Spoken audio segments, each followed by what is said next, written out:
Bonjour, bienvenue dans cette session partage d'une lecture issue aujourd'hui de À propos de Dieu de Jiddu Krishnamurti.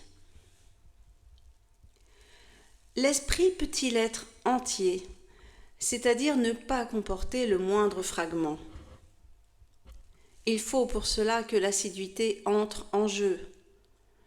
L'esprit est entier lorsqu'il est assidu, c'est-à-dire lorsqu'il fait preuve d'intérêt, d'affection profonde, d'amour intense, ce qui est tout à fait différent de l'amour entre hommes et femmes. Un esprit qui est entier est donc attentif, attentionné. Il a cette qualité qui est un sentiment permanent d'amour profond.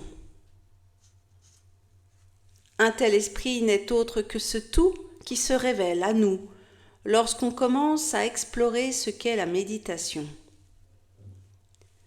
Nous pouvons dès lors avancer dans la découverte de ce qui est sacré. Écoutez, je vous en prie, il s'agit de votre vie.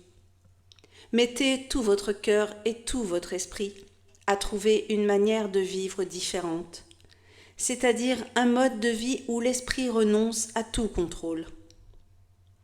Ce qui ne veut pas dire qu'il faille vivre à votre guise, céder à tous vos désirs, au moindre regard ou à la moindre réaction de concupiscence, à tous les plaisirs, à toutes les demandes liées à la quête du plaisir. Mais il faut au contraire chercher à savoir, à découvrir s'il est ou non possible de vivre sa vie quotidienne en l'absence de tout contrôle. Cela fait partie de la méditation. Cela implique qu'il faut avoir cette qualité d'attention. C'est cette attention qui nous a permis d'évaluer lucidement la juste place à accorder à la pensée, de constater que la pensée est fragmentaire et de voir que là où il y a contrôle, il y a d'une part celui qui contrôle et d'autre part la chose qu'il contrôle, d'où une fragmentation. Pour découvrir une manière de vivre qui ignore tout contrôle, il faut faire preuve d'une extrême attention, d'une grande discipline. Nous ne parlons pas de la discipline qui vous est familière et qui n'est que refoulement, contrôle, conformisme, mais au contraire d'une discipline qui est synonyme d'apprendre. Le mot discipline vient de disciple. Le disciple est là pour apprendre. Mais dans le cas présent, il n'y a ni maître ni disciple. On est à la fois maître et disciple si l'on est en train d'apprendre. L'acte même d'apprendre induit son ordre propre. L'esprit a désormais trouvé sa place, sa juste place. Donc, l'esprit échappe, dès lors, au mouvement de la pensée en tant que processus matériel, ce qui signifie qu'il est absolument calme et silencieux. Et ce silence n'est pas forcé, mais naturel.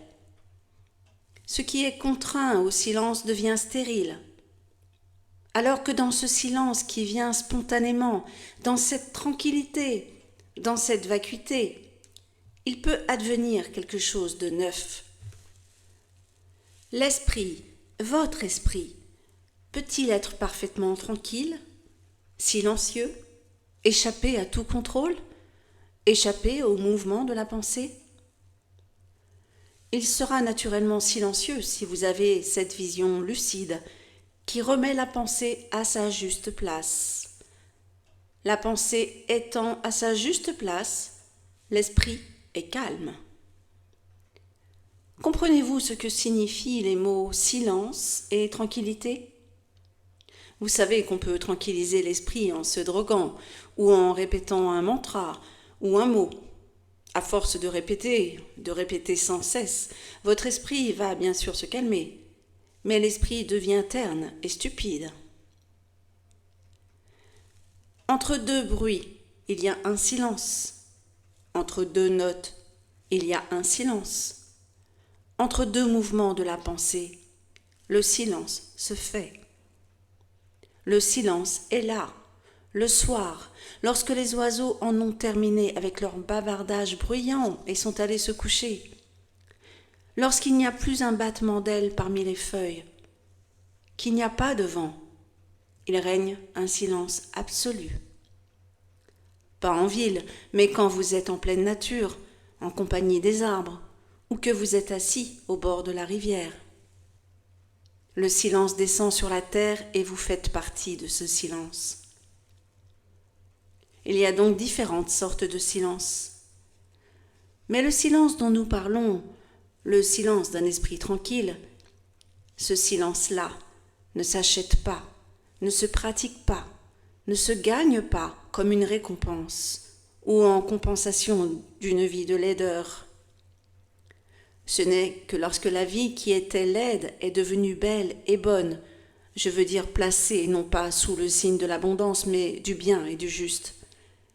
C'est dans cet épanouissement de beauté, cette plénitude du bien, qu'advient le silence. Il faut aussi s'interroger sur la beauté. Qu'est-ce que la beauté ? Allez-vous trouver la réponse dans un livre et me la donner ? Ou partager entre vous ce que vous savez de tel livre qui explique ce qu'est la beauté ? Qu'est-ce que la beauté ? Avez-vous, de là où vous êtes assis, regardé le coucher de soleil ce soir ? Le soleil s'est couché derrière l'orateur. L'avez-vous regardé ? En avez-vous ressenti la lumière ? Avez-vous perçu l'éclat de cette lumière jouant sur une feuille ? Ou pensez-vous que la beauté est d'ordre sensuel et qu'un esprit à la recherche du sacré ne doit ni être attiré par elle, ni avoir aucun contact avec elle, et c'est pourquoi vous vous concentrez exclusivement sur la petite image que vous vous faites du bien, qui est la projection de votre propre pensée. Si vous voulez découvrir ce qu'est la méditation, vous devez découvrir ce qu'est la beauté du visage, la beauté du caractère. Non, ce terme ne convient pas. Le caractère est une chose sans valeur qui dépend de notre réaction à l'environnement. Et c'est le fait de cultiver cette réaction qu'on appelle le caractère. La beauté de l'action, la beauté de la conduite, la beauté intérieure, la beauté de votre démarche, de votre façon de parler, de vos gestes. La beauté, c'est tout cela. Et si on l'exclut, la méditation se réduit alors à une fuite, une compensation, une action dénuée de sens. Il y a de la beauté dans la frugalité. Il y a de la beauté dans une austérité extrême. Pas l'austérité du sannyasi, mais l'austérité d'un esprit où règne l'ordre. L'ordre surgit lorsque vous comprenez tout le désordre dans lequel vous vivez. Et de ce désordre vient, tout naturellement, un ordre qui est la vertu.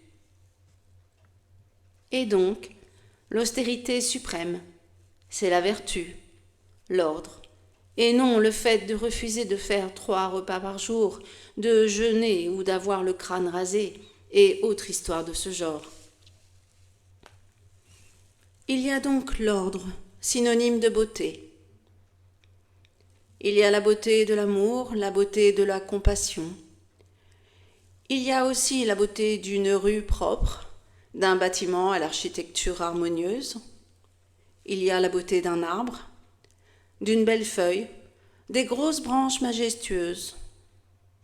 La beauté, c'est percevoir tout cela, et non pas se contenter d'aller dans les musées et de palabrer sans fin sur la beauté. Le silence d'un esprit tranquille est l'essence de cette beauté. Parce qu'il est silencieux et parce qu'il n'est pas le jouet de la pensée. Alors dans ce silence advient cela même qui est indestructible, sacré. Et dans cet avènement du sacré, la vie devient alors sacrée. Votre vie devient sacrée. Tout devient sacré.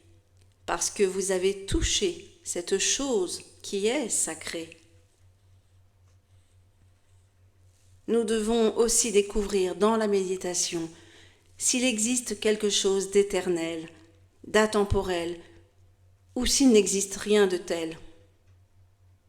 Autrement dit, notre esprit, qui a été formé dans le cadre de la temporalité, est-il capable de découvrir, de rencontrer, de percevoir cette chose qui part de l'éternel et va à l'éternel? En d'autres termes, l'esprit peut-il exister en dehors du temps? Bien que le temps soit nécessaire pour se rendre d'un point à un autre, et ainsi de suite, l'esprit, ce même esprit qui opère dans le temps, qui passe d'un lieu à un autre, et ce, non sur un plan psychologique mais physique, peut-il échapper au temps? En d'autres termes, l'esprit peut-il être sans passé, sans présent, ni futur? L'esprit peut-il être dans le néant absolu? N'ayez pas peur de ce mot, car lorsque l'esprit est vide, un immense espace s'ouvre à lui. Avez-vous jamais examiné si votre esprit disposait de quelque espace? Juste un peu d'espace, comprenez-vous? Rien qu'un tout petit peu d'espace libre. Ou bien tout est-il encombré? Encombré par vos soucis, les questions liées à votre vie sexuelle ou à son absence, à vos succès, à votre mesquinerie, un esprit plein à craquer. Comment un tel esprit pourrait-il comprendre ou accéder à cet état d'être, ou disposer de cet immense espace? L'espace est toujours immense. Un esprit qui n'a pas d'espace dans la vie quotidienne ne peut en aucun cas rencontrer cette chose qui est éternelle, hors le temps. C'est ce qui rend la méditation si essentielle. Pas la méditation que vous pratiquez tous. Ce n'est pas du tout cela, la méditation. La méditation dont nous parlons transforme l'esprit. Seul cet esprit-là est un esprit religieux, et seul un esprit religieux peut faire éclore une nouvelle culture, une autre manière de vivre, un mode de relation différent, un sens du sacré, et donc une grande beauté, une grande honnêteté. Tout cela vient naturellement, sans effort, sans combat.